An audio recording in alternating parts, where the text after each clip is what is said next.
पढ़े थे कि बादलों की उपस्थिति के कारण टेम्परेचर में क्या डिफरेंस आता है। हम आपको बता दिए कि चूंकि बादल एक बहुत बड़ा पोर्शन रोक लेते हैं, लेकिन ये थोड़ा ट्रिकी है। बादल दो तरीके से व्यवहार करते हैं। बादल से हम जब आपको बादल बताएंगे तब बता देंगे कि बादल कैसा होता है, आप देख के बता दीजिएगा।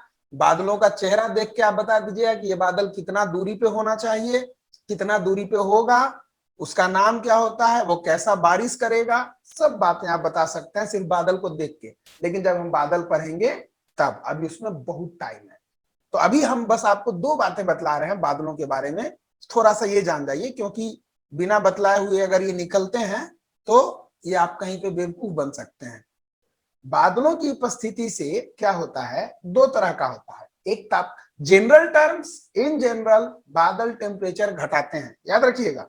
इन general clouds decrease temperature, temple बोल दी, sorry, clouds decrease temperature, but in particular और in specific way different clouds do different things with temperature.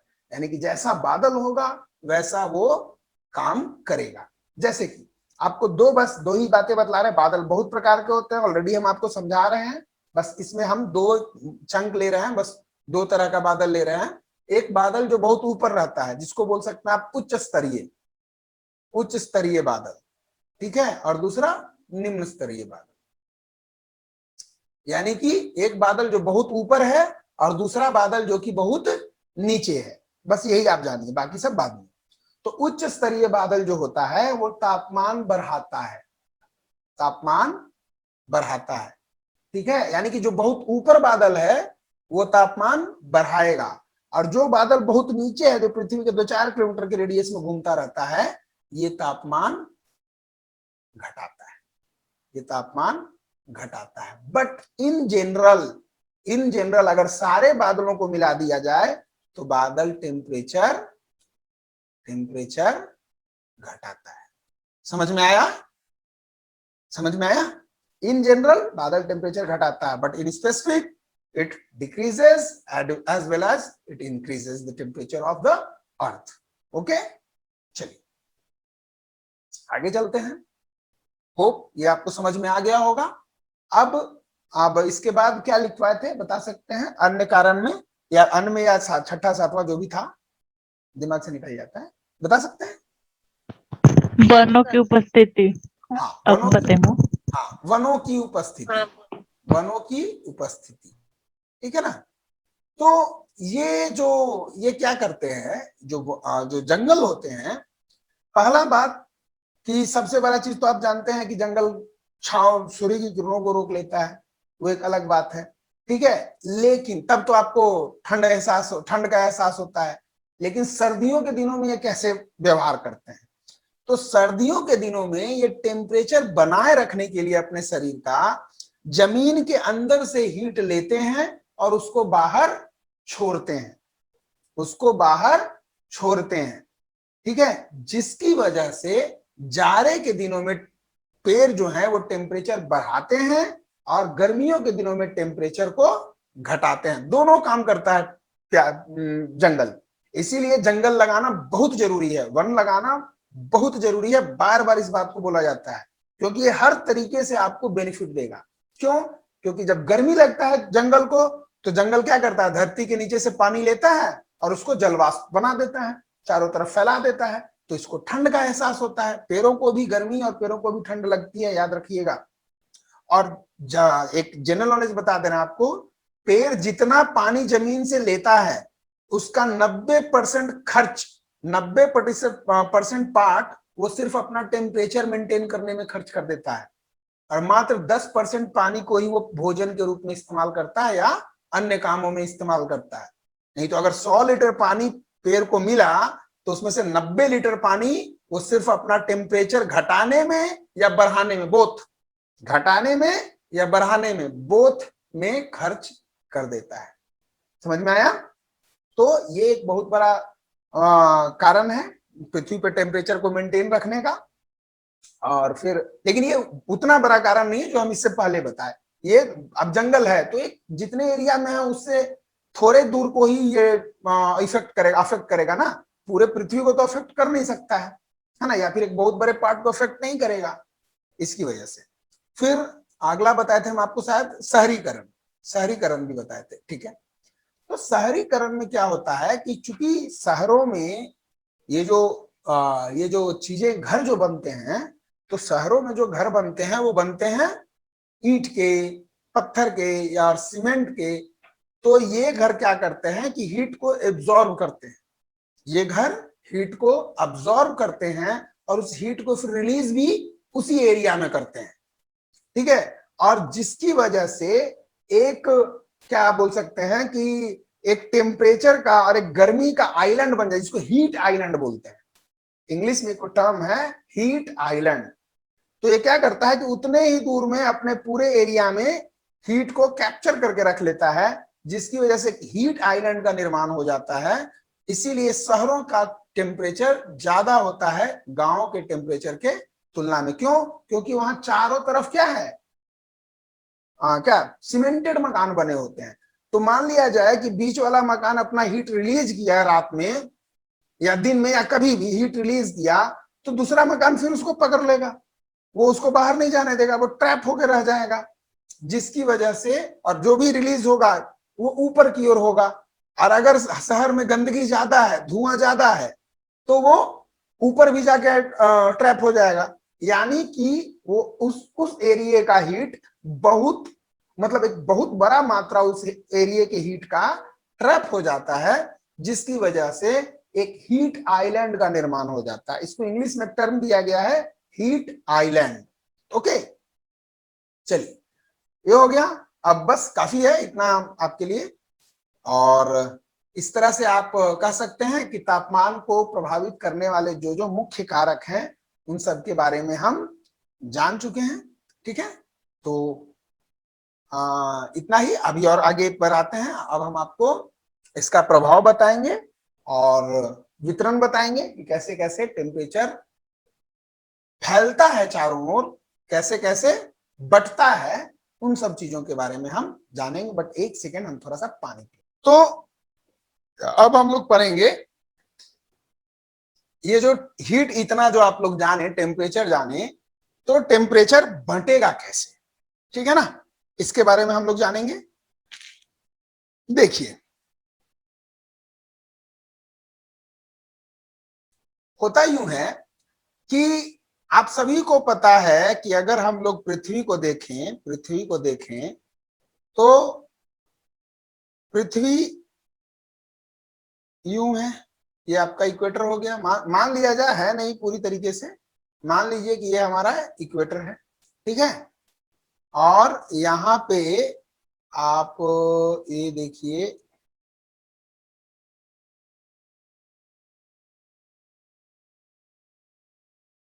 ये कर्क रेखा, ये इक्वेटर, यानी हिंदी में क्या बोलते हैं, विषुवत, विषुवत रेखा, विषुवत ही होता है ना। और ये मकर रेखा, Tropic of Cancer, Tropic of Capricorn, Tropic of Cancer, Tropic of Capricorn. अब आप सभी लोगों को पता है कि सूर्य, सूर्य जो है, जो हमारे सूरज चाचा है, वो हमेशा इतने ही दूरी में घूमते रहते हैं, पता ही होगा ये बात। वो और कहीं नहीं जाते हैं, सालों भर इतने ही दूरी में इनका काम है घूमते रहना। कैसे घूमते हैं? तो यहाँ पे आ जाते हैं जून में, ठीक है, यहाँ पे आ जाते हैं समर सॉलिस्टिस, और जून में, और फिर सितंबर में, सितंबर में फिर यहाँ पे आ जाएंगे। तो नहीं नहीं, यहाँ पे तो दिसंबर में आएंगे, दिसंबर में आएंगे, यहाँ पे जून में, ठीक है। और यहाँ पे आ जाएंगे दिसंबर में, और फिर वापस जाएंगे, तो फिर जाएंगे यहाँ पे मार्च में, और फिर जून। यानी कि जो समर सॉलिस्टिस जिसको आप लोग बोलते हैं, जब दिन और रात का मान बराबर हो, सॉरी इक्विनॉक्स बोलते हैं ना उसको, इक्विनॉक्स। जब इक्विनॉक्स होता है तो दिन और रात का तापमान, तापमान बोल रहे हैं, अंतराल बराबर होता है, यानी कि जितना बड़ा दिन होगा उतना ही बड़ा रात होगा। रीजन, क्योंकि उस दिन सन बिल्कुल इक्वेटर के सीधे रहता है, जो अभी आपको दिख रहा है बिल्कुल सीधे है। इसकी वजह से 22 मार्च और शायद 21 सितंबर, 21 ही है ना, 21 या 22 सितंबर यही होगा, इन दो डेटों में दिन और रात दोनों का मान बराबर होता है। लेकिन जून में सबसे लंबा दिन कहां होता है? सबसे लंबा दिन कहां होगा? कर्क रेखा पे। और सबसे छोटा दिन कहां होगा? तो कर्क रेखा पे। सबसे छोटी रात, सॉरी, सबसे छोटी रात। सेम यही चीज उल्टा हो जाएगा दिसंबर में, यहां पे होगा सबसे बड़ा दिन दिसंबर में और सबसे छोटी रात होगी, सबसे छोटी रात होगी। ठीक है, तो अब आप इतना हम क्यों बता रहे हैं, हम रीजन बताते हैं। तो आप क्या देख रहे हैं कि यहां तो भाई सालों भर गर्मी है ना। इस एरिया में देखिए गौर से, ये जो एरिया है, ये जो एरिया है जिसको ट्रॉपिकल रीजन बोलते हैं, यहां पे आपको क्या दिख रहा है? यहां तो सालों भर गर्मी है, सालों भर गर्मी, सालों भर सूरज की किरणें सीधी पड़ रही हैं, बिल्कुल पड़ रही हैं, बताइए पड़ रही हैं। तो यहां पे अगर इतना गर्मी है तो भाई साहब जो टेम्परेचर का डिफरेंस है, तो एक टाइम ऐसा आएगा कि मतलब ये लाखों करोड़ों साल से वही सिद्ध में है, तो उसको तो अभी तक पिघल जाना चाहिए था, है कि नहीं? अगर एक ही आपके पास मोमबत्ती है मानते हैं, और लोहे का एक बहुत बड़ा टुकड़ा आप उसके ऊपर रख दिए, तो आप लोहे के टुकड़ा को वैसे ही फिक्स कर दीजिए और मोमबत्ती को बदलते जाइए, बदलते जाइए, बदलते जाइए। एक टाइम ऐसा आएगा कि लोहे का टुकड़ा पिघल जाएगा। पिघलेगा कि नहीं, बताइए? पिघलेगा या नहीं? पिघलेगा। क्यों? क्योंकि उसको कांस्टेंट टेम्परेचर मिलता जा रहा है, मिलता जा रहा है, मिलता जा रहा है। एक बार उसका टेम्परेचर इतना हाई हो जाएगा कि वो पिघल जाएगा। तो ठीक यही घटना पृथ्वी के साथ भी होनी चाहिए थी। करोड़ों साल से सूरज इतने ही दूर में है, इतने ही दूर में है, फिर भी ये पिघलता ही नहीं है। क्यों? तो यहीं पे आता है ट्रांसफर ऑफ हीट या ट्रांसफर ऑफ टेम्परेचर। देखेंगे, ये फिगर आपको समझ में आ गया जो हम बताना चाह रहे थे।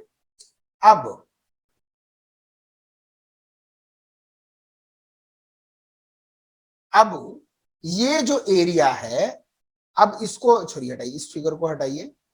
अब आपको हम ऐसे बताते हैं, मान लीजिए इसको नॉर्मल ग्राफ बनाइए, ऐसे ग्राफ बनाइए, ठीक है। और यहाँ पे मान लीजिए इक्वेटर, ये हो गया आपका इक्वेटर, ये 23.5 डिग्री साउथ हो गया, ये 23.5 डिग्री नॉर्थ हो गया, ठीक है। और यहाँ पे मान लीजिए 90 डिग्री साउथ, यहाँ पे मान लीजिए 90 डिग्री नॉर्थ, ठीक है। तो जो टेम्परेचर का प्रवाह होता है वो क्या देखते हैं, हम आपको बताएं कि सबसे ज्यादा टेम्परेचर होना चाहिए इक्वेटर पे, लेकिन होता नहीं है ड्यू टू क्लाउड्स। बताया ना अभी, जस्ट बताया कि जो आप इससे पहले पढ़े कि सूर्य की किरणें सीधी पड़ती हैं विषुवत रेखा पे, तो उसको सबसे ज्यादा गर्म होना चाहिए, और कोई टर्बुलेंस भी नहीं है वहां पे, सालों भर सीधा पड़ता है। लेकिन वहां का टेम्परेचर लो होता है या बहुत ज्यादा नहीं होता है। रीजन बीइंग क्योंकि वहां पे क्लाउड्स बहुत ज्यादा होते हैं, और जितने इक्वेटोरियल रीजन है वहां पर डे लगभग सालों भर वर्षा होती है, सालों भर वर्षा होती है। और इसीलिए जितने सदाबहार वन हैं वो आपको इक्वेटोरियल रीजन पे ही मिलेंगे। खैर वो हम वेजिटेशन में पढ़ेंगे, अभी उन सब बातों पे नहीं चलेंगे। तो यहां पे जो टेम्परेचर होता है ये मान लीजिए ये है। तो सेम यही घटना मकर रेखा पे भी होता है, सेम यही घटना मकर रेखा पे भी होता है। यानी कि मकर रेखा पे बादल नहीं होता है, तो यहाँ बादल होता है, मतलब उस तरह का नहीं होता जितना इक्वेटर पे होता है। इसकी वजह से, और साल में मार्च के महीने में सॉरी मार्च नहीं, जून के महीने में सूर्य की किरणें सीधी पड़ती हैं कर्क रेखा पे, और दिसंबर के महीना में मकर रेखा पे, जिसकी वजह से यहाँ पर टेम्परेचर बहुत हाई होता है। तो यहाँ का टेम्परेचर कुछ इस प्रकार का ग्राफ बनता है। और ध्रुवों पे कितना टेम्परेचर है आप सबको पता है, -50 है कि -100 है, किसी को अंदाजा भी नहीं है। तो जैसे जैसे आप कर्क रेखा से ध्रुवों की ओर बढ़िएगा या मकर रेखा से दक्षिणी ध्रुव की ओर बढ़िएगा, तो टेम्परेचर का ग्राफ गिरता जाएगा। सॉरी, टेम्परेचर का ग्राफ गिरता जाएगा। तो अगर आप इसका एक ग्राफ बनाइएगा तो ये ग्राफ आपका ऐसे बनेगा, ऐसे बनना चाहिए, ठीक है, ऐसे बनना चाहिए। तो ये जहां पे जो एक इतना जो एक्सेस हीट बढ़ गया, ये जो एक्सेस हीट है, इसका क्या होता है बताइए, इसका क्या होता है? यहाँ पे तो पृथ्वी को पिघल जाना चाहिए था, इतना करोड़ों वर्षों से उतना गर्मी उसको मिले जा रहा है, लेकिन वो नहीं पिघलता है। रीजन बीइंग कि पृथ्वी क्या करता है, जो जो हीट है उसका, वो हीट को ट्रांसफर कर देता है। किधर ट्रांसफर करता है? तो ध्रुवों की ओर।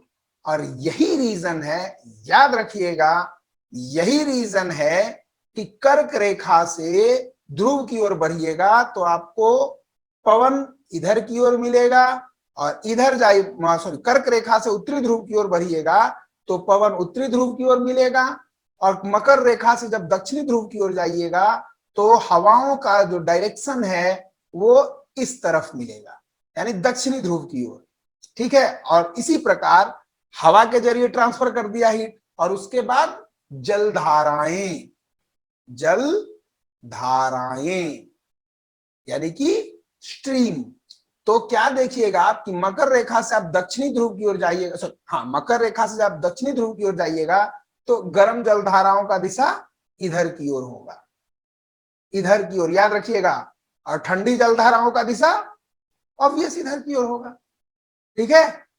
सेम यही घटना यहां भी लागू होती है। क्यों क्यों होता है ये घटना? रीजन बीइंग कि चूंकि यहाँ पे गर्मी ज्यादा है तो इसको अपना गर्मी ट्रांसफर करना है, किसी भी हाल नहीं ट्रांसफर करेगा तो धरती पिघल जाएगा या ये रहने लायक जगह नहीं रहेगा।